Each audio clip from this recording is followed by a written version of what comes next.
ദക്ഷിണേന്ത്യയിൽ മത്സരിക്കുന്ന മൂന്നാമത്തെ ഗാന്ധി കുടുംബാംഗമാണ് രാഹുൽ ഗാന്ധി. അടിയന്തരാവസ്ഥയിൽ അടിതെറ്റിയ ഇന്ദിരാഗാന്ധിയുടെ തിരിച്ചുവരവിന് കർണാടക വേദിയായി. 1999-ൽ അമേഠിക്ക് പുറമെ സോണിയാഗാന്ധി മത്സരിക്കാൻ തെരഞ്ഞെടുത്തത് കർണാടകയായിരുന്നു. പിന്നീട് ഈ മണ്ഡലങ്ങൾ കോൺഗ്രസിനെ കൈവിട്ട ചരിത്രവുമുണ്ട്. റായ്ബറേലിയായിരുന്നു ഇന്ദിരയുടെ തട്ടകം. അടിയന്തരാവസ്ഥയ്ക്ക് ശേഷം രാജ്നാരായണൻ എന്ന സോഷ്യലിസ്റ്റിന് മുന്നിൽ ഇന്ദിര തോറ്റു. 77-ലെ ഇന്ദിരാവിരുദ്ധ തരംഗത്തിൽ ഒപ്പം നിന്ന കർണാടക വഴി പാർലമെന്റിലെത്താനായിരുന്നു തീരുമാനം.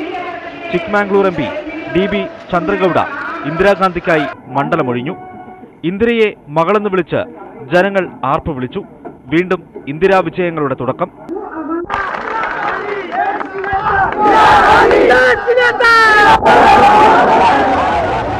ൽ ഇന്ദിര ആന്ധ്രയിലെ മേഡക്കിലേക്ക് മാറി.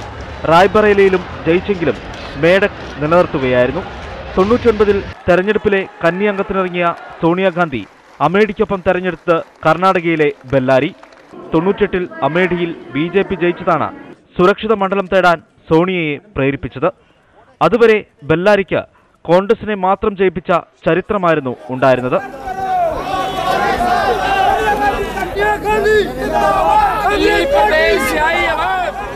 അമേഠിയിൽ സഞ്ജയ് സിംഗിനെയും ബെല്ലാരിയിൽ സുഷമ സ്വരാജിനെയും സോണിയ തോൽപ്പിച്ചു. രണ്ടിടത്തും ജയിച്ചപ്പോൾ ബെല്ലാരി വിട്ട് അമേഠി നിലനിർത്തി.